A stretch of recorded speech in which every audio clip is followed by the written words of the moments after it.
1 ನಿಮಿಷ ಡೈಲಿ. ಅದರಲ್ಲೂ ಯಾವ ಸಾಂಗ್ ಹೇಳ್ತಾರೆ, ಸಿಂಗಿಂಗ್ ಯಾರಿದ್ದಾರೆ ಅವ್ರಿಗೆ ತುಂಬಾ ಅತ್ಯುತ್ತಮವಾದ ಬೆಸ್ಟ್ ಆಸನ ಆಗ್ತದೆ. ಅರ್ಥ ಆಯ್ತು? ಸದಾ ಬಾಡಿ ಆಕ್ಟಿವ್ ಆಗಿರ್ಬೇಕು ಹಾಗೂ ಲವಲವಿಕೆಯಿಂದ ಕೂಡಿರ್ಬೇಕು ಅಂತದ್ ಯಾವ್ದಾದ್ರು ಒಂದು ಆಸನ ಇದ್ರೆ ಹೇಳ್ಕೊಡಿ ಸರ್.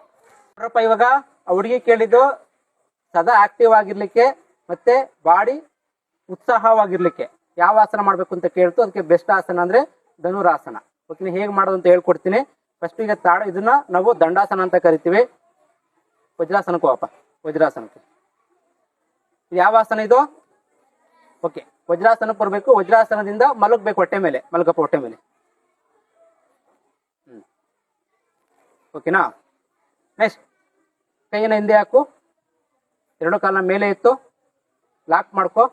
ಕೈಯಿಂದ ದೇಹವನ್ನ ಮೇಲೆ ಎತ್ತು, ಉಸಿರು ತಗೊಂಡು ಇದರಲ್ಲಿ 15 ಸೆಕೆಂಡ್ ಉಸಿರನ್ನ ಓಡ್ ಮಾಡ್ಬೋದು ಅಥವಾ ಉಸಿರಾಟವನ್ನ ಮಾಡ್ಬೋದು, ತಗೊಳ್ಳೋದು ಬಿಡೋದು ಮಾಡ್ಬೋದು.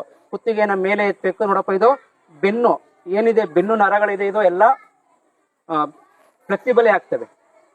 ಅರ್ಥ ಆಯ್ತಾ? ತೊಡೆ ಭಾಗ ಫ್ಲೆಕ್ಸಿಬಲಿ ಆಗುತ್ತೆ, ಎದೆಯ ಭಾಗ ಫ್ಲೆಕ್ಸಿಬಲಿ ಆಗುತ್ತೆ. ಈ ಆಸನ ಮಾಡಿದ್ರೆ ನಮ್ಗೆ ಸದಾ ಯಾವಾಗ್ಲೂ ಆಕ್ಟಿವ್ ಆಗಿರ್ತೀವಿ. ಓಕೆನಾ? ಬಿಡಪ್ಪ. ಮತ್ತೆ ವಜ್ರಾಸನಕ್ಕೆ ಬಾ. ವಜ್ರಾಸನದಿಂದ ಶಶಾಂಕಾಸನ ಮಾಡಬೇಕು ಕಂಪಲ್ಸರ. ಧನುರಾಸನ ಹಾಕಿದ್ಮೇಲೆ ಶಶಾಂಕಾಸನ ಮಾಡ್ಲೇಬೇಕು. 1 ಮಿನಿಟ್ ಶಶಾಂಕಾಸನ ಹಾಕಪ್ಪ.